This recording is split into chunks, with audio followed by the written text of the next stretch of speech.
تو آپ سے میں ایگری کرتی ہوں کہ جو آپ نے بات کہی کہ تربیت جو ہے وہ گھر سے شروع ہوتی ہے. منوالا میں میرے بچے بیٹیاں پڑھتی تھیں، بیٹا بھی، لیکن اس میں یہ تھا کہ جب بھی کبھی کوئی باہر سے، ہم جب چھوٹے تھے تو جب باہر سے کوئی آتے تھے کہنے کے لیے امی کو کہ امی یہ شکایت کرنے آتے تھے کوئی کہ آپ کے بچے نے یہ کیا، تو میں کہتی نہیں مجھے مارا، تو ہم کہتے تھے تم نے کچھ کیا ہوگا، ایسا نہیں ہو سکتا کہ وہ آپ کو بلا وجہ مارے. تو بچپن کی تربیت جو ہوتی ہے وہ ہمیشہ قائم رہتی ہے، اور اسی لیے میں نے ایک کتاب بچے اور مسائل لکھی ہوئی ہے اور حل بھی دیے ہیں. لیکن کیونکہ میرے بھی 6 بچے تھے تو میں نے ان کو پالا. اب ماشاء اللہ بیٹیاں تھیں جی 4 بیٹیاں میری. جنتی ہو گئی.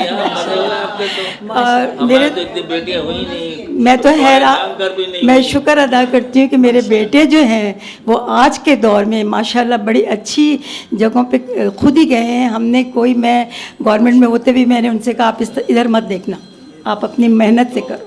اچھا، یہاں میں صرف اتنی بات کرنا چاہ رہی تھی کیونکہ حضور صلی اللہ علیہ وسلم نے جو ہدایات دیں اور جو لوگوں کو اپنے عمل سے بتایا، وہ ایک آپ حدیث اگر آپ پڑھیں، آپ نے نظر سے گزری ہو، ایک دفعہ ایک قبیلے کا آدمی آیا جو کہ بہت بدتمیز قسم کا تھا اور وہ بہت خراب زبان یوز کرتا تھا، بدو تھا وہ.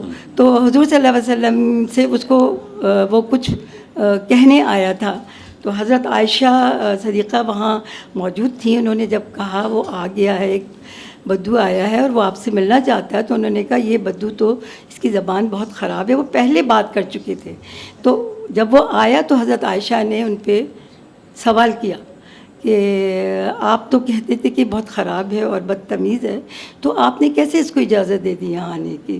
انہوں نے کہا دیکھو، حضرت عائشہ کو انہوں نے سمجھایا کہ دیکھو میرے اس وقت سارے صحابہ بیٹھے ہیں، ایک شورا بیٹھی ہوئی ہے، اور دوسری بات یہ کہ جو بات کرنا چاہتا ہے یہیں کرنا چاہتا ہے، تو میں اس کو اجازت دوں گا اور یہ ایسا غصہ نہیں کروں گا کہ دوسرے صحابہ دیکھیں یا میں اسے برا کہوں. جو تو آپ چاہتی ہیں وہ ایسا نہیں ہوگا، کیونکہ میں بہت نرم گوئی سے اس سے بات کروں گا تاکہ میرے دوسرے صحابہ جو ہیں وہ مجھ سے یہ ہدایت لے سکیں، عمل کریں، وہ کہ وہ کسی کو گالی یا غلط زبان سے بات نہ کریں. تو آپ دیکھیں کہ سختی سے آپ پیش آئے. آپ نے ان کو اس کا جو کردار تھا، نہیں جو کردار تھا اس کا، تو ظاہر بات ہے حضور نے ہی بتایا ان کو. عورتیں بیچاری تو مظلوم ہیں، مرد بھی بڑے مظلوم ہوتے ہیں. جب وہ اندر آیا تو اس نے سلام کیا، انہوں نے بٹھایا اور اس کے بعد اس سے بات شروع کی.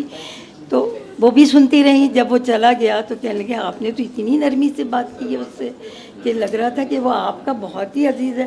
کہنے لگے آیزہ اس سے ایک بات صحابہ نے سیکھی ہے مجھ سے. دیکھیے جو آپ نے بات کہی ہم نے سمجھ لی. تو ہم کیا کرتے ہیں؟ عائشہ نے کہا کہ کیوں نرمی سے بات کی، تو بدتمیز آدمی فلاں ہیں. تو انہوں نے کہا کہ آپ کو تو اس کی کس طرح میں اس کو نرمی سے لی. اللہ بخشے میری بیوی کو، وہ بھی مجھے کوئی قصہ سنتی تھی نا تو مجھ سے کہتی میں آپ کی جگہ ہوتی نا تو میں سناتی اور میں یہ کرتی. میں بیگم صاحب آپ کی بات سن رہا ہوتا تو میجر ہی ریٹائر ہو گیا ہوتا آج تک. تو بیگمات کا بڑا اثر ہوتا ہے. یہ سر یہ یہاں سے حسن اخلاق جی